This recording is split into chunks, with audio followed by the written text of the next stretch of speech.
പ്രിയപ്പെട്ടവരെ, പെൺകുട്ടികൾ ജിമ്മിന് പോകുന്ന കാലമാ. ജിമ്മിന് പോകുന്ന കാലമെന്ന് പറയുമ്പോൾ ഈ ലോകത്തിന്റെ നടുവേ നീങ്ങിക്കൊണ്ടിരിക്കുന്ന പെണ്ണിനും അവളുടെ ശരീരം ഒന്ന് മെച്ചപ്പെടുത്തണ്ടേ? ശരിയാ. പക്ഷേ പെണ്ണുങ്ങൾ മാത്രമുള്ള ജിമ്മിനല്ല. കാസർഗോഡ് ജില്ലയിൽ ചെന്നപ്പോഴാണ് ഒരു ചെറുപ്പക്കാരൻ പറഞ്ഞു, ഉസ്താദേ, ഇന്നിവിടെ ശക്തമായി പെൺകുട്ടികൾ ജിമ്മിന് പോകുന്നതിനെതിരെ പ്രസംഗിക്കണം. ഞാൻ പറഞ്ഞു, ഞാൻ പറയൂല. എന്തുകൊണ്ട്? പെൺകുട്ടികൾക്ക് അതിന് പോകുന്നത് എന്തെങ്കിലും നിഷിദ്ധമാണോ? എന്തെങ്കിലും മതപരമായിട്ട് അതിന് തെറ്റുണ്ടോ? ഏതെങ്കിലും പണ്ഡിതന്മാരത് മോശമാണെന്ന് പറഞ്ഞിട്ടുണ്ടോ? ആ സമയത്താണ് ആ ചെറുപ്പക്കാരൻ പറഞ്ഞു, ഉസ്താദേ, ആണുങ്ങളും പെണ്ണുങ്ങളും മിക്സ് ആയിട്ടുള്ള ജിമ്മാ. കേട്ടപ്പോൾ ഞെട്ടിപ്പോയി. ചെറുപ്പക്കാര് മസിലുരുട്ടി കയറ്റാൻ വേണ്ടിയിട്ട്, അവരുടെ ശരീരം ഇങ്ങനെ പവറാക്കാൻ വേണ്ടിയിട്ട് വരുമ്പോ, പെങ്ങളെ, നിന്റെ ശരീരത്തിലേക്കല്ലേ നോട്ടമുള്ളത്? അതുപോലെ തന്നെ ഡ്രൈവിംഗ് സ്കൂളിൽ ഭർത്താക്കന്മാര് വിടുമ്പോൾ, പെൺകുട്ടികളെ ബാപ്പമാര് വിടുമ്പോൾ, ആങ്ങളമാരെ പെങ്ങന്മാരെ വിടുമ്പോൾ, പെണ്ണുങ്ങൾ പഠിപ്പിക്കുന്ന ഡ്രൈവിംഗ് സ്കൂളിൽ വിട്ടോ അത്യാവശ്യമെങ്കിൽ. അതല്ലെങ്കിൽ നിങ്ങൾ പഠിപ്പിച്ചോ. അതല്ലാതെ പുരുഷന്മാര് മാത്രമുള്ളിടത്ത് വിടാൻ പാടില്ല. ഇതെല്ലാം തെറ്റ് തന്നെയാണ്. ഇതെല്ലാം തിന്മ തന്നെയാണ്. ഇതെല്ലാം മോശപ്പെട്ടത് തന്നെയാണ്. ഇതെല്ലാം വർജിക്കപ്പെടേണ്ടത് തന്നെയാണ്. ഇതെല്ലാം ശരിയാണെന്ന് വാദം ആർക്കും തന്നെയില്ല. ഇതെല്ലാം നമ്മൾ ചെയ്യുമ്പോൾ നമ്മൾ ആരുടെ ഭക്ഷണമാ കഴിച്ചത്? ആര് തന്ന വെള്ളമാ നമ്മൾ കുടിച്ചത്? അല്ലാഹു റബ്ബുൽ ഇസ്സത്ത് തന്ന വെള്ളമല്ലേ? എത്രയോ ആളുകളാണ് പ്രിയപ്പെട്ടവര് വായിലൂടെ വെള്ളം കുടിക്കാൻ കഴിയാത്തതിന്റെ പേരില് തൊണ്ടയിൽ ട്യൂബിട്ടിട്ട് കഴിക്കുന്നത്, കഴുത്തിൽ ട്യൂബിട്ടിട്ട് ഭക്ഷണം കഴിക്കുന്നത്, ജ്യൂസാക്കി കൊടുക്കുന്നത്. ഈ പറയപ്പെട്ട ആളുകളൊക്കെ നിസ്കാരമുള്ളവരാണ്, നോമ്പുള്ളവരാ. ഇതൊന്നുമില്ലാതെ തന്നെ യഥേഷ്ടം നല്ല ഭരണക്കൂട്ടുകളുള്ള, രുചിക്കൂട്ടുകളുള്ള ഭക്ഷണം കഴിക്കാനുള്ള ഭാഗ്യം അല്ലാഹു റബ്ബുൽ ഇസ്സത്ത് നമുക്ക് തരുമ്പോൾ ഒരു നിമിഷമെങ്കിലും ചിന്തിച്ചിട്ടുണ്ടോ, ഞാൻ ആരുടെ ഭക്ഷണം കഴിച്ചിട്ടാണ് ഈ തിന്മ ചെയ്തത്? ഈ ശരീരത്തിന് വന്ന എനർജി ആര് തന്ന ഭക്ഷണം കഴിച്ചിട്ടാണ്? മഹാനായ ഇബ്രാഹിമിന് അധികം തങ്ങൾ പറഞ്ഞു, മോനെ, നീ തെറ്റ് ചെയ്യുന്നെങ്കിൽ ചെയ്തോ, പക്ഷെ അല്ലാഹു എന്ന റാസിഖിന്റെ ഭക്ഷണം നീ കഴിക്കല്ല. ആ മനുഷ്യൻ പറഞ്ഞ മറുപടിയാണ്, എങ്ങനെയാണ് ഉസ്താദേ, എല്ലാം പടച്ചവൻ തരുന്നതല്ലേ, പിന്നെ എങ്ങനെയാണ് കഴിക്കാതിരിക്കാൻ പറ്റുക? അതല്ലാതെ വേറെ എന്തെങ്കിലും എവിടെയെങ്കിലും കിട്ടുവോ? എന്നാ മോനെ, മൂന്നാമതാകിട്ട് നീ ഒന്ന് ചിന്തിക്ക്. ഇനി പാപം ചെയ്യണമെന്ന് നിനക്ക് തോന്നുമ്പോൾ, അങ്ങനെ മനസ്സിന് നിനക്ക് ആഗ്രഹം വരുമ്പോൾ,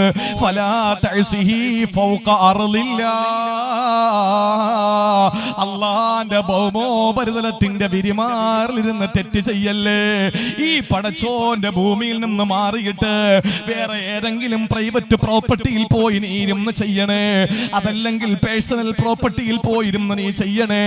അതല്ലാതെ ഒരിക്കലും നീ പടച്ചോന്റെ ഭൂമിയിൽ ഇരുന്നു കൊണ്ട് അവൻ നിഷിദ്ധമാക്കിയത് ചെയ്യല്ലേ. ഇത് പറഞ്ഞപ്പോഴും ആ മനുഷ്യൻ പറയുകയാണ്, സുബ്ഹാനല്ലാഹ്, ഐന അദ്ഹബു വകുല്ലു മാ ഫിൽ കൗനിലാ. എവിടെ പോകാനാ? ഇതെല്ലാം പടച്ചവന്റെതല്ലേ, ഇതെല്ലാം റബ്ബുൽ ഇസ്സത്തിന്റെതല്ലേ, ഇതെല്ലാം കരുണക്കടലിന്റെതല്ലേ. അതുകൊണ്ട് അതും കഴിയില്ല ഉസ്താദേ. എന്നാ പൊന്നുമോനെ, നാലാമത് ഞാനൊരു കാര്യം പറയാ.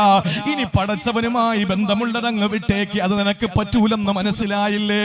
എന്നാ ഞാൻ നാലാമതായിട്ടൊന്ന് പറയട്ടെ. നീ തെറ്റൊക്കെ ചെയ്തോ, അള്ളാന്റെ ഭൂമിയുടെ മുകളില് അവൻ തരുന്ന ഭക്ഷണം കഴിച്ച് അവൻ കാണുന്ന സ്ഥലത്തിരുന്ന് നീ തെറ്റ് ചെയ്തോ, ഈ ചിന്തകളൊക്കെ നിന്റെ ഭാഗത്ത് നിന്ന് പൊയ്ക്കോട്ടെ. പക്ഷെ ഒരു കാര്യം ഞാൻ പറയാ, ഇതാ ഖറഅത ദുനൂബക ഫീ സഹീഫതിക, നിന്റെ കർമ്മ പുസ്തകമുണ്ടല്ലോ, നിന്റെ ജീവിതത്തിന്റെ റെക്കോർഡ്സ് പുസ്തകമുണ്ടല്ലോ, നിന്റെ ജീവിതത്തിന്റെ കുറ്റപത്രമുണ്ടല്ലോ, ഇത് നാളെ നിനക്ക് തരുന്ന ഒരു ദിവസമുണ്ട്. ലാ യുഗാദിറു സഗീറതൻ വലാ കബീറതൻ ഇല്ലാ അഹ്സാഹാ. ചെറുതും വലുതുമായ ഒന്നും അല്ലാഹു വിടൂല. ഒരു ചെറിയ ചിന്ത മനസ്സിൽ വന്നാലും അതിനകത്ത് റെക്കോർഡാ. CCTV ക്യാമറ നമ്മൾ ഭയക്കുമല്ലോ. 2 വീലറും 4 വീലറും ഓടിച്ചു പോകുമ്പോൾ ക്യാമറ ഇരിക്കുന്നത് കണ്ടാൽ പ്രിയപ്പെട്ടവരെ, പിണറായി വിജയന്റെ പോലീസ് നമ്മളെ പിടിക്കുമെന്ന് ഭയപ്പെട്ടുകൊണ്ട് നമ്മൾ വളരെ പതുക്കെ പോകുന്നത് ക്യാമറ ഇരിക്കുന്നത് കൊണ്ടാ. എവിടെയെങ്കിലും പോയാൽ CCTV ക്യാമറ ഉണ്ടെങ്കിൽ നമ്മൾ വലിയ മുത്തഖീങ്ങളാ, നമ്മളപ്പോൾ വലിയ മുഖ്ലിസീങ്ങളാ.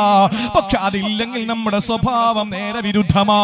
പക്ഷേ പ്രിയപ്പെട്ടവരെ, എല്ലാം രേഖപ്പെടുത്തുന്ന ഒരു CCTV ക്യാമറയുണ്ട്. ആ ക്യാമറയാണ് നമ്മുടെ ജീവിതത്തിന്റെ റെക്കോർഡ് പുസ്തകം. ഡയറി കുറിപ്പ് എഴുതുന്നത് പോലെയല്ല. 2023 ഫെബ്രുവരി മാസം 13-ാം തീയതി ഞാൻ ഇന്നത് ചെയ്തു, ഇത്ര മണിക്ക് ഇന്ന സംഭവം ഉണ്ടായെന്ന് നീ എഴുതുന്നത് പോലെയല്ല. ഉറക്കത്തിൽ നീ കാണുന്ന സ്വപ്നം പോലും രേഖപ്പെടുത്തപ്പെടുകയാ. നിന്റെ അബോധാവസ്ഥയിലുള്ള ചിന്തകൾ പോലും എഴുതപ്പെടുകയാ. നിന്റെ ഞരക്കം പോലും രേഖപ്പെടുത്തപ്പെടുകയാ. ഇതെല്ലാം രേഖപ്പെടുത്തപ്പെടുന്ന കർമ്മപുസ്തകം നിന്റെ കയ്യിൽ കിട്ടുമ്പോൾ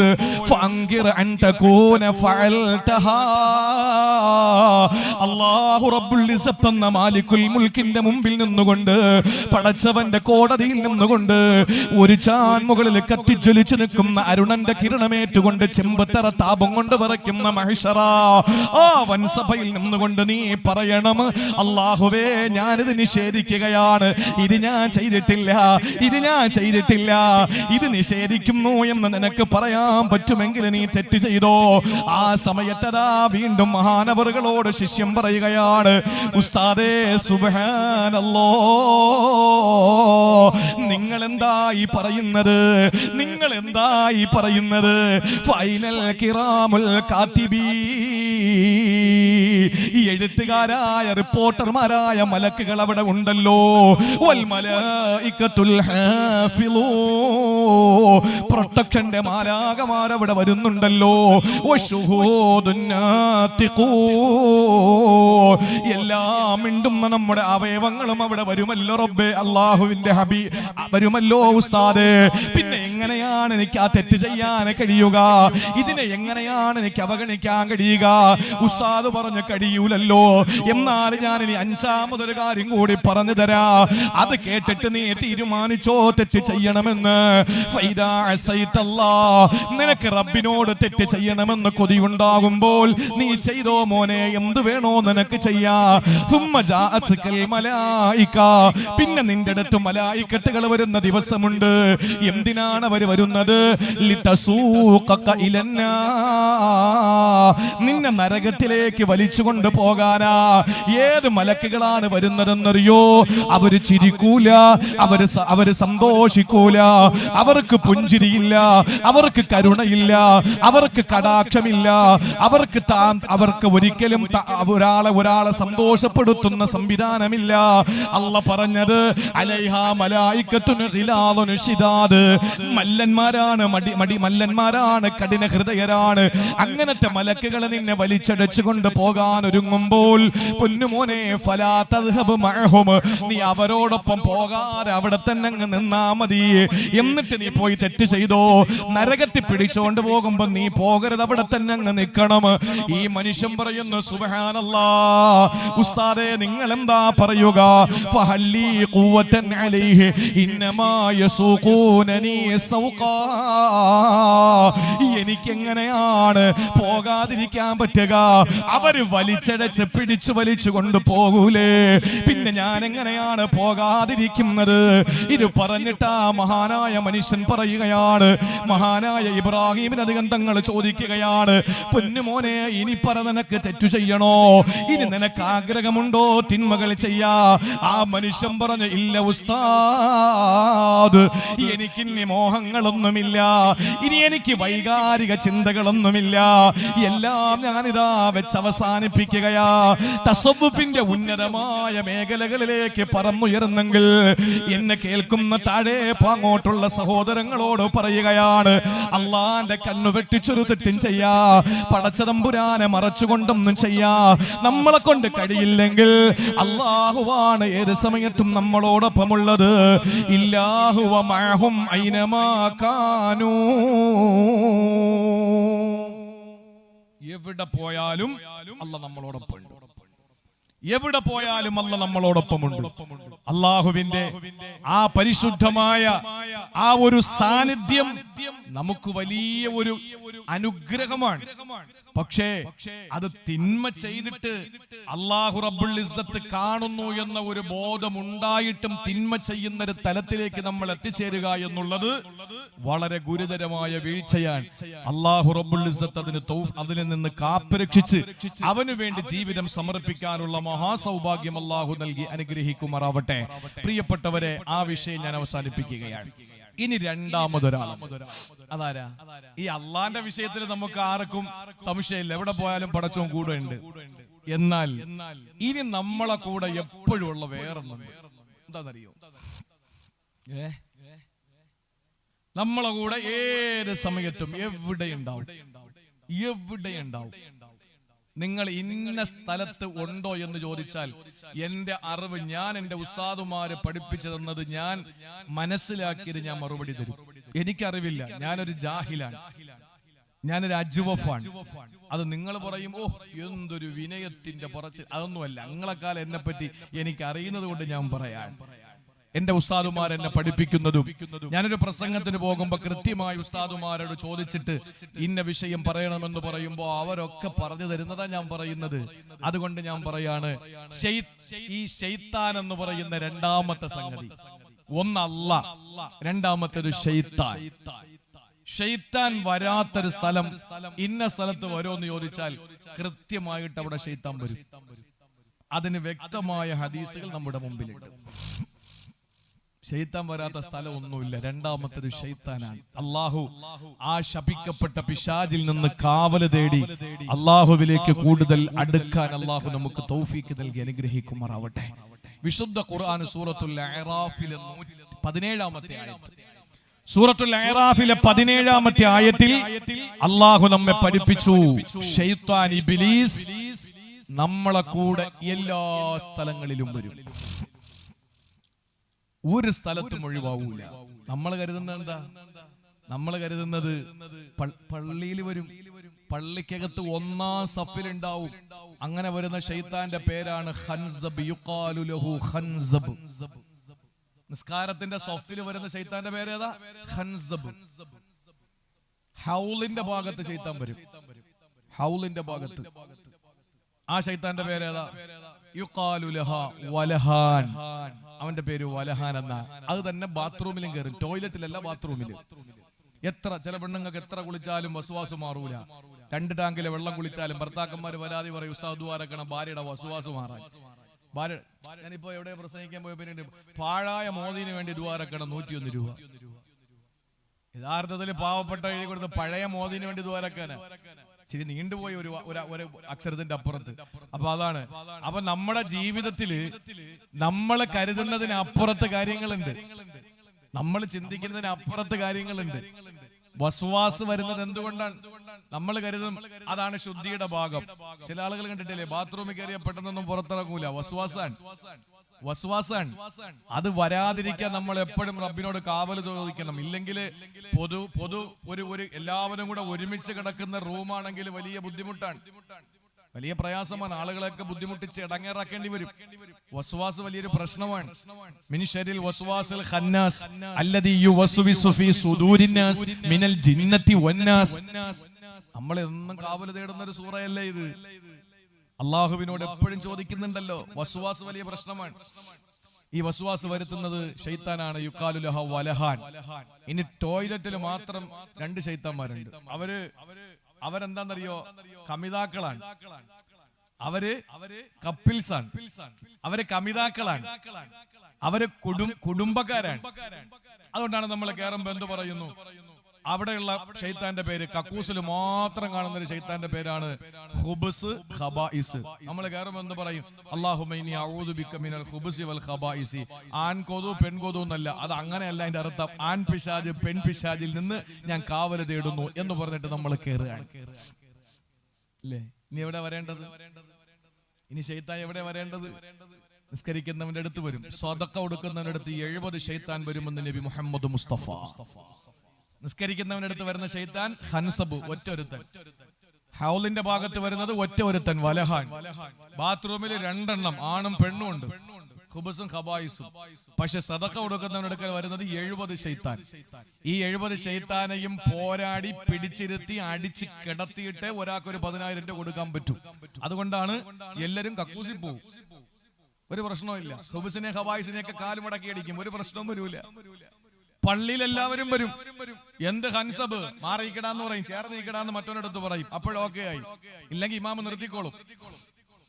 ഹൗലിന്റെ എവിടെ പോയാൽ ഇപ്പൊ അള്ളാന്റെ തൗഫീക്ക് കൊണ്ട് എവിടെ പോയാലും വെള്ളം കുറച്ചേ വരുള്ളൂ. നമുക്ക് ഞാനിപ്പോ ഒരു കാര്യം നമ്മൾ മനസ്സിലാക്കാനുള്ളത്, ചില ആളുകൾ പള്ളിയിൽ വന്നാലുണ്ടല്ലോ, വീട്ടിലാണെങ്കിൽ ഇങ്ങനെ ബക്കറ്റിൽ കൈയിട്ടിട്ട് ഇങ്ങനെ തുടച്ചെടുക്കുക ചെയ്യുന്നത്. കാരണം വെള്ളം പോവും. പള്ളിയിൽ വന്നു കഴിഞ്ഞാൽ കാലെല്ലാം കൂടെ ഉയർത്തി വെച്ചിട്ട് ഈ ടാപ്പ് അങ്ങോട്ട് തുറന്നു വിട്ടിട്ടായിരിക്കും ഫോൺ വരുന്നത്. ഈ ഫോൺ സംസാരിച്ചോണ്ട് നിൽക്കുമ്പോ മുട്ടു മുതൽ താഴെ വരെ ഇങ്ങനെ കഴിയും. പോന്നേ പോട്ട് പടച്ചോന്റെ വെള്ളമല്ലേ, പൊറ്റോട്ടെ, ഇവിടെ ആർക്കാ ചെയ്തം, ഒരു സൂക്ഷ്മതയില്ല. എയർപോർട്ടിൽ പോയി കഴിഞ്ഞാൽ ടിഷ്യൂ എടുക്കുന്നുണ്ട് ചില ആളുകൾ. വലിയ വലിയ ഹോട്ടലുകളിലൊക്കെ പോയാൽ ടിഷ്യൂ എടുക്കുന്നത് രാവിലെ പശുവിനെ കറക്കും പോലെയാണ്, ഇങ്ങനെ ഒരു പിടിയാണ്. എന്നാൽ ഇയാള് തന്നെ ഹോട്ടൽ നടത്തുകയാണ്. ഈ ഹോട്ടൽ നടത്തുന്ന ഇദ്ദേഹം കൈ കഴുകിയിട്ട് ആരെങ്കിലും വന്നാലോ ഒരെണ്ണം എടുത്തിട്ട് ഇങ്ങനെ കുറയും. 100 കുടച്ചിലാ കുടയുന്നത്, ഇതിനകത്ത് ഒരെണ്ണം ഒട്ടിയിരിക്കണമെന്നറിയാൻ വേണ്ടിയിട്ട്. ഇപ്പൊ വലിയ വലിയ മാളുകളിൽ പോയാൽ കാണാം, കൈ കഴുകിയിട്ട് ഒരു സാധനത്തിൽ ഇങ്ങനെ വെച്ചിട്ട് എന്ത് ചെയ്യും, ഹീറ്റർ അവിടെ വെച്ച് കൈ ഉണക്കാൻ വേണ്ടിയിട്ടാണ്. ജീവിതത്തിൽ കൈ കഴുകാത്തവന്മാരും ജീവിതത്തിൽ ഇന്ന് വരെ വീട്ടിലൊക്കെ കുളിച്ചാൽ ആ നനവോടുകൂടി കുപ്പായം എടുത്തിടുന്നവനും മാളിലും എയർപോർട്ടിലൊക്കെ വരുമ്പോ അവൻ കൈ കഴുകി അതിൽ വെച്ച് ഉണക്കിയിട്ടേ പോവുള്ളൂ.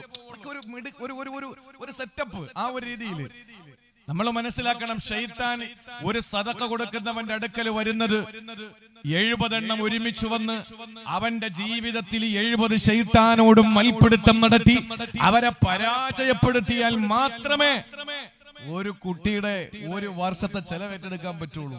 അപ്പൊ നമ്മൾ തീരുമാനിക്ക് 70 എണ്ണത്തിനെ അടിച്ചു കിടത്തിയവരാണോ നമ്മൾ, അതെ 70 എണ്ണം കൂടെ നമ്മളെ തലയിൽ കയറി ഇരുന്നിട്ട് നമ്മളെ അടിച്ചു കിടത്തിയോന്ന് ഓരോരുത്തരും ചിന്തിച്ചാൽ മതി. അള്ളാഹു മനസ്സിലാക്കാനുള്ള തൗഫീക്ക് തരട്ടെ. ശൈത്താൻ വരാത്ത ഒരു സ്ഥലവുമില്ല, ഏത് സ്ഥലത്തും നമ്മളോടൊപ്പമുണ്ട്. അത് ഞാനല്ല പറയുന്നത്, അല്ലാഹ് തന്നെ പറയട്ടെ.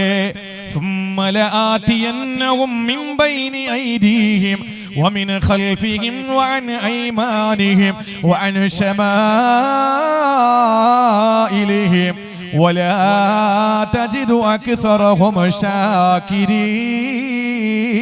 شاكرين. സൂറത്തുൽ അറാഫിലൂടെ അല്ലാഹ് പറയുകയാ, ثم لآتينهم. ഇവിടെ ഇരിക്കുന്ന പ്രിയപ്പെട്ട പണ്ഡിതന്മാരുണ്ട്, താഴെ പാങ്ങോടുകാര് അല്പം മതബോധത്തിലെ മുൻപന്തിയിലാണ്, അല്പമല്ല ബഹുദൂരം മുന്നില. അതുകൊണ്ടറിയാം അള്ളാഹുവിനിവിടെ പറയേണ്ടത് ആതീഹിം എന്ന് പറഞ്ഞാ മതിയല്ലോ. ഞാൻ അവരുടെ അടുക്കൽ വരുമെന്ന് പിശാചിന്റെ വാക്കിനെ ഹിക്കായത്ത് ചെയ്താ മതി. പക്ഷെ ഇവിടെ പറഞ്ഞ വാക്കെന്താ? ആദ്യത്തെ ഒരക്ഷരം ല, പിന്നെ ഇതിന്റെ നൂന് കടത്തി എന്ന് പറഞ്ഞാൽ അതിനർത്ഥം നിശ്ചയം, നിസ്സംശയം എന്ന അർത്ഥമാണ്. 2 അക്ഷരങ്ങളെ കടത്തി കൂട്ടിയിട്ട് അതിനെ മസ്റ്റാക്കി ഉറപ്പാക്കിയിട്ട് പറയുകയാണ്, നിശ്ചയം നിസ്സംശയം ഞാൻ അവരുടെ അടുക്കൽ ചെല്ലും. എവിടെയാ? മിൻ ബൈനി ഐദീഹിം, അവരുടെ മുന്നിലൂടെ, വമിൻ ഖൽഫിഹിം, അവരുടെ പിന്നിലൂടെ, വഅൻ ഐമാനിഹിം, അവരുടെ വലതുഭാഗത്തിലൂടെ, വഅൻ ശമാഇലിഹിം, അവരുടെ ഇടതുഭാഗത്തിലൂടെ. വലാ തജിദു അക്സറഹും ശാകിരീൻ. ഒറ്റ ഒരുത്തനെയും അല്ലാഹുവിന് നന്ദിയുള്ളവനാക്കാൻ ഞാൻ സമ്മതിക്കൂല, അല്ലാഹുവിന് നന്ദിയുള്ളവനാകാൻ ഞാൻ അനുവദിക്കൂല. എല്ലാത്തിനെയും ഞാൻ പിടികൂടുക തന്നെ ചെയ്യുന്നതാ. ഇത് സൂറത്തുൽ അറാഫിൽ അല്ലാഹ് പറയുമ്പോ നേരത്തെ ഞാൻ പറഞ്ഞല്ലോ, മഹാനായ ഇബ്രാഹിം അധികം റളിയല്ലാഹു അൻഹുവിന്റെ പ്രിയപ്പെട്ട ശിഷ്യനെ ആരാണ്? മഹാനായ ശഖീഖുൽ ബൽഖ് റളിയല്ലാഹു അൻഹു. ആരാണ് മോശക്കാരനോ? ഹാത്തമുൽ അസം റളിയല്ലാഹു അൻഹുവിനെ വാർത്തെടുത്ത് സമുദായത്തിന് സമ്മാനിച്ച മഹാനവറുകളാ. ഹാത്തമുൽ അസമിനെ പോലുള്ള വലിയ മഹാവ്യക്തി പ്രഭാവങ്ങളെ പ്രോജ്വലിക്കുന്ന ഇസ്ലാമിന്റെ നായകന്മാരെ ലോകത്തിന് സമ്മാനിച്ച ശഖീഖുൽ ബൽഖ് റളിയല്ലാഹു അൻഹു പറയുകയാണ്, മാമിൻ സബാഹിൻ ഇല്ലാ വയതീനി ശൈത്താന മിനൽ ജിഹാത്തിൽ അർബഈ. 4 വശത്തൂടെയും ഓരോ പ്രഭാതത്തിലും ശൈത്താൻ എൻ്റെ അടുത്ത് വരുവാറുണ്ട്. ആത്തമുൽ അസമിന്റെ ഉസ്താദ് ശഖീഖുൽ ബൽഖി എന്ന ഇബ്രാഹിം അദ്ഹമിന്റെ ശിഷ്യൻ റളിയല്ലാഹു അൻഹു അവര് പറയാണ്, എന്റെ അടുത്ത് 4 വശത്തൂടെയും ശൈത്താൻ ഓരോ സുപ്രഭാതത്തിലും വരും. അപ്പൊ നമ്മളെ കാര്യം പറയണോ? ആത്തമുള്ള ഇപ്പോ പുലിപ്പാറ ഉസ്താദിനെ സംബന്ധിച്ചിടത്തോളം ഉസ്താദിന്റെ ജ്യേഷ്ഠന്റെ മകളുടെ കല്യാണം അല്ലേ? കല്യാണം വലിയ ഒരു പണ്ഡിതനാണ്. അല്ലാഹു റബ്ബുൽ ഇസ്സത്ത് ആഫിയത്തുള്ള ദീർഘായുസ് നൽകി അനുഗ്രഹിക്കുമാറാവട്ടെ. ഇരിക്കുന്ന ഉസ്താദുമാരൊക്കെ, ഉസ്താദിനെ ഞാൻ കേട്ടിട്ട് ഇപ്പോഴാണ് കാണുന്നത്. അല്ലാഹു ആഫിയത്തുള്ള ദീർഘായുസ് കൊടുക്കട്ടെ. അവരുടെയൊക്കെ തണലും അവരൊക്കെ നമ്മളെ നമ്മളെ കാണുമ്പോൾ നമ്മുടെ നാസിഹീങ്ങൾ, മുഹിബ്ബീങ്ങൾ, നമ്മുടെ പ്രിയപ്പെട്ട ഉസ്താദുമാരൊക്കെ ഇന്നത് പ്രസംഗിക്കരുത്, ഇന്നത് പ്രസംഗിക്കണം, ഇന്നത് അബദ്ധമാണ് എന്നൊക്കെ പറഞ്ഞ് നമ്മളെ ഉപദേശിക്കുന്നത് കൊണ്ടാണ് നമുക്കൊരു പിടിവള്ളി ഉള്ളത്. അൽഹംദുലില്ലാ, അത് മരിക്കുന്നത് വരെ അവരുടെയൊക്കെ സ്നേഹവും ഗുരുത്വവും പൊരുത്തവും ഒക്കെ നേടി അദബുള്ള, അഹങ്കാരമില്ലാത്ത, വിനയമുള്ള പണ്ഡിതന്മാരിൽ അല്ലാഹു നാം ഏവരെയും ഉൾപ്പെടുത്തി അനുഗ്രഹിക്കുമാറാവട്ടെ. അബ്ദുൽ ഹക്കീം ഉസ്താദ് അദ്ദേഹം ഒരു വലിയൊരു മുബത്തല, പരീക്ഷിക്കപ്പെട്ട ഒരു വലിയ മഹാമനുഷ്യനാണ്. അള്ളാഹു പിടിച്ചു നിൽക്കാനുള്ള കരുത്ത് കൊടുത്തു. ഞാൻ ഓർക്കുകയാണ് അദ്ദേഹത്തിന്റെ ഞാൻ എന്റെ ഉമ്മ ക്യാൻസർ രോഗം പിടിപെട്ട് ആശുപത്രിയിൽ കഴിയുമ്പോ, അതിനു മുമ്പ് എന്റെ പ്രിയപ്പെട്ട ഒരു സുഹൃത്ത് അദ്ദേഹം ക്യാൻസർ രോഗം പിടിപെട്ട് എന്റെ സതീർത്ഥ്യനായി ജാമിയ മന്നാനിയ സർവകലാശാലയിൽ എന്നോടൊപ്പം പഠിച്ച ഒരു മതപണ്ഡിതൻ ഈ അസുഖം പിടിപെട്ട് കിടക്കുമ്പോൾ അദ്ദേഹം മരണപ്പെട്ടു പോയി. അള്ളാഹു ഖബർ വിശാലമാക്കി കൊടുക്കട്ടെ. അപ്പോ ആ സമയത്തൊക്കെയും ബഹുമാനപ്പെട്ട അബ്ദുൽ ഹക്കീം ഉസ്താദ് അവിടെ ഉണ്ട്. അപ്പോഴൊക്കെയും തന്റെ പ്രിയതമ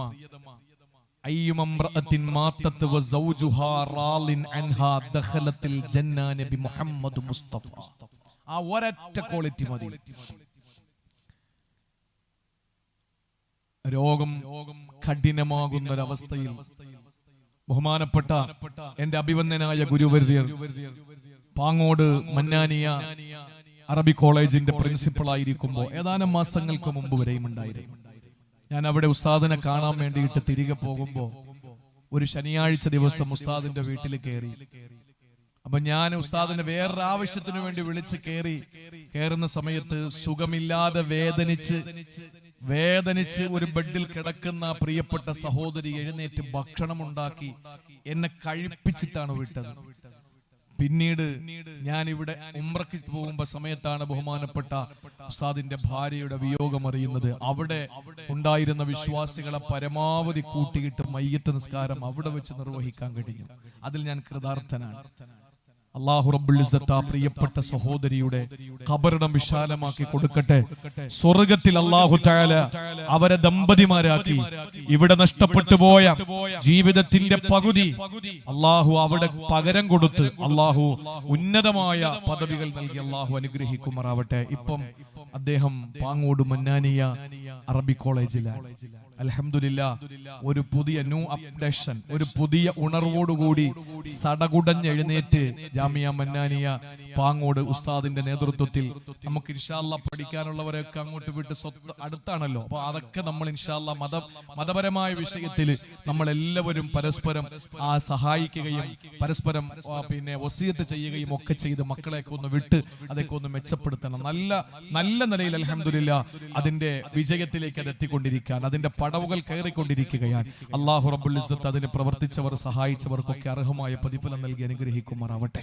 പ്രിയപ്പെട്ട സഹോദരങ്ങളെ, ഒരു ഉസ്താദിനെ സംബന്ധിച്ചിടത്തോളം അദ്ദേഹത്തിന്റെ മഹത്വം അറിയണമെങ്കിൽ തന്റെ ശിഷ്യന്റെ മഹത്വം അറിഞ്ഞാൽ മതി. ശഖീഖുൽ ബൽഖി ആരാന്നൊന്നും പറഞ്ഞു കൊടുക്കേണ്ട കാര്യമില്ല. എന്റെ ശിഷ്യനാണ് ഹാത്തമുൽ അസം, അത് മതി. ആ ഒരൊറ്റ ക്വാളിറ്റി മതി. ചരിത്രങ്ങൾ പറയാൻ നിന്നാൽ ഒരുപാട്. ഹാത്തമുൽ അസം എന്ന് പറഞ്ഞാൽ ബദിരനായ ഹാത്തം എന്നാണ്. പൊട്ടനായ ഹാത്തം പച്ച മലയാളത്തിൽ പറഞ്ഞാൽ. അദ്ദേഹത്തിന് വേറൊരു പേരുണ്ട്, ഹാത്തമുൽ അഅ്മാ, അന്ധനായ ഹാത്തം എന്ന പേരുണ്ട്. എന്താ ഈ പേര്? കണ്ണ് കണ്ടുകൂടാത്ത, ചെവിട് കേട്ടുകൂടാത്ത ആണോ? അദ്ദേഹത്തെ പോലെ കാഴ്ചയുള്ള ദുനിയാവിൽ വേറെ ആരെങ്കിലും ഉണ്ടായിരുന്നോ? അദ്ദേഹത്തെ പോലെ കാത് കേൾക്കാൻ പറ്റുന്ന ആരെങ്കിലും ഉണ്ടായിരുന്നോ? ഇല്ല. പക്ഷെ ആ പേര് വന്ന കാരണം എന്താ? ഹറാമ് കേട്ടിട്ടില്ല, ഹറാമ് കണ്ടിട്ടില്ല, അതുകൊണ്ട് അദ്ദേഹത്തിന് ആ പേര് വന്നു. ഒരിക്കലും റോഡിന്റെ ഇപ്പുറത്ത് നിൽക്കുന്ന, അപ്പുറത്ത് കുറച്ച് പെണ്ണുങ്ങളാണ്, അതുവഴി പോയാൽ പെൺകുട്ടികളെ കാണേണ്ടി വരും. അതുകൊണ്ട് മൂപ്പരെന്ത് ചെയ്തു? കണ്ണ് കണ്ടുകൂടാത്ത ഒരാളിനെ പോലെ ഇങ്ങനെ തപ്പി തടയാൻ തുടങ്ങിയെന്നാണ്. ചെറുപ്പക്കാര് കുറച്ച് വന്നിട്ട് അവര് ഈ അങ്ങനെയുള്ള ഉത്സാഹമുള്ളവരാണല്ലോ ചെറുപ്പക്കാര്. ഒന്ന് ഈ മനുഷ്യനെ പിടിച്ചിട്ട് ഹാത്തമുള്ള സമുദങ്ങളെ പിടിച്ചിട്ട് ഇങ്ങനെ നടത്തി ഇങ്ങനെ റോഡ് മുറിച്ച് അപ്പുറത്ത് കൊണ്ട് ആക്കിയിട്ട് അവര് പറയാ, അല്ലാ എത്ര നല്ല ആരോഗ്യമുള്ള സുന്ദരനായ മനുഷ്യൻ, പക്ഷെ കണ്ണിന് കാഴ്ചയില്ലല്ലോ റബ്ബേ, ഞങ്ങളെ ആരെയും നീ ഇതുപോലെ ആക്കല്ലേ അല്ലാ. ഹാത്തമുള്ള സമുദങ്ങൾ ഉള്ളുകൊണ്ട് ചിരിക്കുക. കാരണം എന്താ? അത് സ്വന്തം ഉസ്താദിന്റെ ഭാര്യയ്ക്ക് പോലും അറിഞ്ഞുകൂടാന്നാണ്. ഉസ്താദ് ശക്കീഖുൽ ബൽഖിയുടെ ഭാര്യയ്ക്ക് പോലും അറിയില്ല തന്റെ ശിഷ്യൻ ഹാത്തമുൽ അസ്സമിന് കണ്ണ് കാണാമെന്ന്. അത്രയും സൂക്ഷ്മതയോടെ ജീവിച്ച ആള്. ഒരിക്കലും വന്നപ്പോ ശക്കീഖുൽ ബൽഖി ഉസ്താദ് ബാത്റൂമിൽ കുളിക്കാൻ കതകിന് മുട്ടി. ആരാന്ന് വിളിച്ചു ചോദിച്ചു. ഭാര്യ വന്ന് അകത്ത് നിന്ന് നോക്കിയിട്ട് പറഞ്ഞു, നിങ്ങളുടെ കണ്ണ് കണ്ടുകൂടാത്ത ശിഷ്യനാ വന്നിരിക്കുന്നത് എന്ന്. അവർക്ക് പോലും അറിയില്ല ഇദ്ദേഹം കണ്ണ് കാണാൻ പറ്റുന്ന ആളാണ് എന്ന്. അത്രയും സൂക്ഷ്മതയോടെ ജീവിച്ച ഒരു ശിഷ്യ സമ്പത്തുള്ള ഒരു ഉസ്താദ്. ഒന്ന് ആലോചിച്ച് നോക്കി. അദ്ദേഹം പറയാണ്, എല്ലാ ദിവസവും രാവിലെ എന്റെ അടുത്ത് ശൈത്താൻ വരും. എങ്ങനെ? അൻ ഐമാനിഹിം വഅൻ ശമാഇലിഹിം മിൻ ബൈനി ഐദീഹിം വമിൻ ഖൽഫിഹിം. മുന്നിലും പിന്നിലും വലത്തും ഇടത്തും ഒക്കെ ശൈത്താൻ വന്ന് എന്റെ അടുത്ത് ഇങ്ങനെ നിൽക്കാറുണ്ട്. എന്നിട്ട് മഹാനവറുകൾ പറയാൻ, നമ്മുടെ അടുത്ത് വരും പ്രിയപ്പെട്ടവരെ, ഓരോരുത്തരുടെ അടുത്തും ശൈത്താൻ ഓരോ ദിവസം രാവിലെ, നാളെ നേരം വെളുത്ത് നോക്ക്, തിങ്കളാഴ്ച രാവിലെ നിങ്ങളുടെ അടുത്ത് വരും. 4 സൈഡിൽ നിന്ന് വരുന്ന ശൈത്താന്മാരും പറയുന്നത് വ്യത്യസ്തമാണ്. അത് പറയുമ്പോൾ നമുക്ക് മനസ്സിലാവും, ഷെടാ ഇന്ന് ഞായറാഴ്ച എന്റെ അടുത്ത് വന്നല്ലോ, ഇന്ന് ഞായറാഴ്ചയും എന്റെ അടുത്ത് വന്നിട്ടല്ലേ പോയത് എന്ന് ബോധം വരുന്നത് അപ്പോഴാണ്. ശഖീഖുൽ ബൽഖി റളിയല്ലാഹു അൻഹു പറയുകയാണ്, അമ്മാ ബൈന യദൈ, എന്റെ മുന്നിലൂടെ വരുന്ന ശൈത്താൻ ഫയഖൂൽ, നേരം വെളുക്കുമ്പോൾ എന്റെ അടുത്ത് വന്നിട്ട് പറയുകയാണ്, ലാ തഖഫ് ഇന്നല്ലാഹ ഗഫൂർ, ഒന്നുകൊണ്ടും ഭയപ്പെടേണ്ട, ഒന്നുകൊണ്ടും പേടിക്കണ്ട, അല്ലാഹു നിങ്ങൾക്ക് പുറത്തു തരും, നിങ്ങൾ വിഷമിക്കണ്ട. ഇതാര് പറയുന്നതാണ്? ശൈത്താനാ പറയുന്നത്. ഒരു ഗ്ലാസ് കള്ളെടുത്ത് കയ്യിലേക്ക് വെക്കുമ്പോ നമ്മൾ പറയാറുണ്ടല്ലോ, ഓ ഇതൊക്കെ അല്ലാഹ് പുറത്തു തരുവടോ, ഇതൊക്കെ അല്ലാഹ് മാപ്പാക്കി തരുമെടാ. ഇതൊക്കെ നമ്മളല്ലേ പറയുന്നത്. ഒരു ചീത്ത വിളിച്ചു, ഒരു പരദൂഷണം പറഞ്ഞു, ഒരു ഏഷണി പറഞ്ഞു, നമ്മൾ പറയുന്നത് എന്താണ്? ഓ അതൊന്നും സാരമില്ല, ഇതൊക്കെ അല്ലാഹ് മാപ്പാക്കി തരുമെന്ന്. ആ ഒരു ശുഭാപ്തി വിശ്വാസം നല്ലതാണ്. പക്ഷേ ഇതിനെ പ്രേരിപ്പിക്കുന്നതാരെന്നറിയോ? നമ്മുടെ മുന്നിലൂടെ വരുന്ന ശൈത്താനാണ് എന്ന് മഹാനായ ശഖീഖുൽ ബൽഖി വീണ്ടും മഹാനവറുകൾ പറയുകയാ. ഞാനൊന്ന് ചോദിക്കട്ടെ പെങ്ങളെ, ഇങ്ങനെ പലരും വന്നിട്ടില്ലേ? പലപ്പോഴും നമ്മുടെ മനസ്സിൽ അങ്ങനെ ഒരു ചിന്ത വന്നിട്ടില്ലേ? എനിക്ക് അല്ല പുറത്തു തരും, എനിക്ക് പുറത്തില്ലെങ്കിൽ പിന്നെ ആർക്കാ അല്ല പൊറുക്കുക? അത് തോന്നിപ്പിക്കുന്നത് ശൈത്താൻ തന്നെയാണ്. എന്നാൽ മഹാനവറുകൾ പറയുന്നു, അമ്മാമിൻ ഖൽഫി, എന്റെ പിറകിലൂടെ വരുന്ന പിശാച് ഫയഖൂൽ, എന്നോട് വന്നിട്ട് പറയുന്നു, ഫയുഖവ്വിഫുനി മിൻ വഖൂഇ ഔലാദി ഫിൽ ഫഖരി, എന്റെ മക്കളുടെ ദാരിദ്ര്യം എന്നോട് ഓർമ്മപ്പെടുത്തുന്നത് പിറകിലൂടെ വരുന്ന ശൈത്താനാ. പള്ളിക്ക് വേണ്ടി 10,000 കൊടുക്കാൻ പറയുമ്പോ, അല്ലോ ഞാൻ ഈ 10 രൂപ കൊടുത്താൽ എന്റെ മക്കളുടെ സ്കൂൾ ഫീസ് അടയ്ക്കുന്നതാരാ? പടച്ചവനെ, ഞാൻ 25,000 രൂപ കൊടുക്കുകയോ? 25,000 രൂപ എന്ന് പറഞ്ഞാൽ എന്റെ മക്കൾക്ക് 2.5-3 മാസത്തോളം ഫീസ് അടയ്ക്കാനുണ്ടല്ലോ. ഇങ്ങനെ മക്കള് പട്ടിണിയായി പോകും, പരിവട്ടത്തിലായി പോകും എന്ന് പറഞ്ഞുകൊണ്ട് പിശാചാണ് പിറകിലൂടെ വന്ന് നിന്നെ സദഖയിൽ നിന്ന് പിന്തിരിപ്പിക്കുന്നതത്രേ. അങ്ങനെ വന്നിട്ടില്ലേ പ്രിയപ്പെട്ടവരെ? എന്നിട്ട് മഹാനവറുകൾ പറയുന്നു, അമ്മാമിന് ഖിബലി യമീനി, എന്റെ വലതുഭാഗത്തൂടെ ശൈത്താൻ വന്നിട്ട് എന്നോട് പറയുന്നത്, യതീനി മിനസനാ, ഒരുപക്ഷേ ഇത് എന്നെ പോലുള്ള പ്രഭാഷകരുടെ അടുക്കലാണ് കൂടുതൽ വരുന്നത്. വലതുഭാഗത്തൂടെ കടന്നു വരൂ, എന്നിട്ട് ഇങ്ങനെ നിന്നെ പറ്റി പുകഴ്ത്തി പറയൂ, നിങ്ങൾ വലിയ ആളാ, നിങ്ങൾ വലിയ പ്രാസംഗികനാ എന്നൊക്കെ ഇങ്ങനെ ഓരോ പുകഴ്ത്തലുകൾ ഇങ്ങനെ ഓരോന്ന് പറയുകയാ. അപ്പോഴും നമ്മൾ അറിയാതെ മുദരിസന്മാരെ കണ്ടാൽ നമ്മൾ മറന്നു പോകുന്നു. വലിയ വലിയ പ്രായമുള്ള ഉസ്താദുമാരെ കാണുമ്പോ നമുക്ക് പുച്ഛം തോന്നുന്നു. അവരാരാണ്? അവരിട്ട വട്ടത്തില് തവളയുടെ കുളം പോലെയല്ലേ അവരുള്ളത്? നമ്മൾ പാറി പറന്ന് നടക്കുകയല്ലേ എന്ന ചിന്ത ശൈത്താൻ കൊണ്ടുതരൂ. അത് വലതുഭാഗത്തൂടെ വരുന്ന ശൈത്താൻ ശൈത്താന്റെ തോന്നല്. എന്നാൽ ഇടതുഭാഗത്തുകൂടെ ശൈത്താൻ വരൂ. എന്നിട്ട് ആ ശൈത്താൻ എന്താണ് ചെയ്യുന്നതെന്നറിയോ?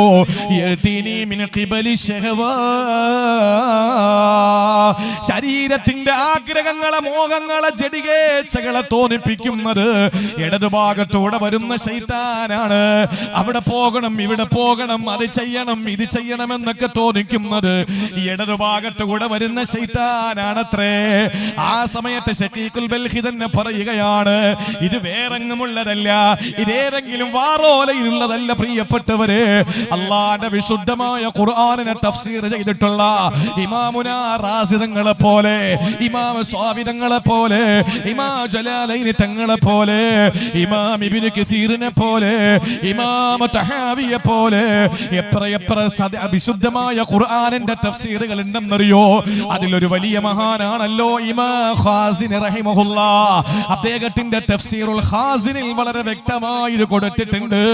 പ്രിയപ്പെട്ടവരെ, ആ സമയത്ത് രക്ഷപ്പെടാനുള്ള മാർഗം എന്തെന്നറിയോ? അതുകൂടി പഠിച്ചു വെച്ചോ. ഇത് ലൈവ് ടെലികാസ്റ്റ് ആണല്ലോ. ഇത് ഓരോരുത്തരും നാളുകളിരുന്ന് കേട്ടിട്ട് ഈ ആയത്തുകളൊന്ന് എഴുതി പഠിക്കണേ. എല്ലാവർക്കും മറ്റെന്തിനും സമയമുണ്ടല്ലോ, ബുദ്ധിയുണ്ടല്ലോ. ഏത് സിനിമാ പാട്ട് പാടാനും അവർക്കറിയാം. ഏത് കളിക്കാരുടെ രാജ്യത്തിന്റെ പേരുകൾ വേണമെങ്കിലും മക്കളെ പഠിപ്പിക്കാം. പോരെ പോരെ പോരെ പോരെ. മുന്നിലൂടെ ശൈത്താൻ വരുമ്പോൾ മഹാനായ ശഖീഖുൽ ബൽഖി തങ്ങളോട് വന്നിട്ട് നിങ്ങൾക്ക് എന്ത് വേണോ ചെയ്തോ അല്ലാഹ് പുറത്തു തരുമെന്ന് പറയുമ്പോ ഞാൻ ഓതാറുണ്ട്. ആര് പറയുന്നു? ശഖീഖ് തങ്ങൾ പറയാ, ഞാൻ ഓതാറുണ്ട്. വഇന്നീ ലഗഫാറുൽ ലിമൻ താബ വആമന വഅമില സാലിഹൻ സുമ്മ ഇഹ്തദാ. ഇത് ഓതുമ്പോ ശൈത്താൻ അവന്റെ വഴിക്കങ്ങ് പോകും. എന്താണ് അതിന്റെ അർത്ഥമെന്നറിയോ? എല്ലാവനും അല്ല പുറത്തു കൊടുക്കൂലടോ. കണ്ടവനും കേട്ടവനും അല്ല പുറത്തു കൊടുക്കൂലടോ. അല്ല പൊറുക്കുന്നവനാണ്, പൊറുക്കലിനെ ഇഷ്ടപ്പെടുന്നവനാണ്, ഗഫാറാണ്, ഗഫൂറാണ്. പക്ഷെ അല്ല പൊറുക്കുന്നത് ആർക്കെന്നറിയോ? ഇന്നീല ഗഫൂർ, ഞാൻ വല്ലാതെ പാപങ്ങൾ പൊറുക്കുന്നവൻ തന്നെ. പക്ഷേ ആർക്കാണ്? ലിമൻ താബ, പശ്ചാത്തപിക്കുന്നവന്, വആമന, എന്നെ കൊണ്ട് വിശ്വസിക്കുന്നവന്, വഅമില സാലിഹാ, സൽക്കർമ്മങ്ങൾ ചെയ്യുന്നവന്, ലിമൻ ഇഹ്തദാ സുമ്മ ഇഹ്തദാ, എന്നിട്ട് നല്ല വഴിയെ നടക്കുന്നവന് ഞാൻ പുറത്തു കൊടുക്കൂ. വീണ്ടും വീണ്ടും കള്ള് കുടിക്കുന്നവന് പൊറുക്കൂല, വീണ്ടും വീണ്ടും പലിശ വാങ്ങുന്നവന് പൊറുക്കൂല. ഇത് പറയുമ്പോ ശൈത്താൻ അത് വഴി അങ്ങ് പോകാറുണ്ട്. പുറകിലൂടെ വന്നിട്ട് നിന്റെ മക്കളുടെ ദാരിദ്ര്യത്തെ പറ്റി നീ മറക്കരുത്. പള്ളിക്കും മദ്രസയ്ക്കും എന്തിനാണ് കൊടുക്കുന്നത്? ഇതിനെപ്പറ്റി നിന്നോട് ഓർമ്മിപ്പിക്കുമ്പോൾ നീ പറയേണ്ടത് എന്തെന്നറിയോ? ശഖീഖ് തങ്ങൾ പറയുന്നു, എന്റെ പുറകിലൂടെ വന്ന മക്കളുടെ ദാരിദ്ര്യവും പ്രാരാബ്ധവും എന്നോട് പറയുമ്പോ ഞാൻ അവിടെ നിന്നുകൊണ്ട് ഓതും, വമാ മിൻ ദാബ്ബ ഫിൽ അർളി ഇല്ലാ അലല്ലാഹി റിസ്ഖുഹാ. ഭൂമിയിലൂടെ നീങ്ങുന്ന ഏത് ജീവജാലങ്ങൾക്കും, ഭൂമിയിലെ ഏത് മനുഷ്യർക്കും, ഏത് ജീവജാലങ്ങൾക്കും, പച്ചക്കരലുള്ള ഏത് ജീവികൾക്കും ഇല്ലാ അലല്ലാഹി റിസ്ഖുഹാ, അല്ലാഹുവിന്റെ അടുക്കൽ അവർക്കുള്ള അന്നമുണ്ട്. ഇത് പറഞ്ഞ അവന്റെ വഴിക്ക് പോയിക്കോളും.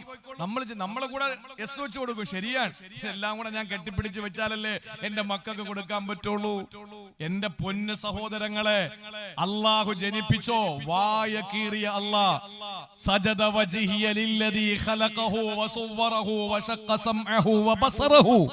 നമ്മൾ പറയുമല്ലോ തിലാവത്തിന്റെ സുജൂദില്, അല്ലാഹുവേ എന്റെ കാത് കീറിത്തന്ന, എന്റെ കണ്ണ് കീറിത്തന്ന, എന്റെ വായ കീറിത്തന്ന അല്ലാഹ്.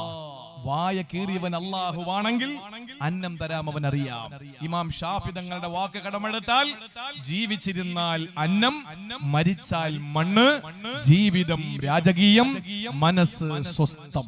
അതാകണം നമ്മൾ.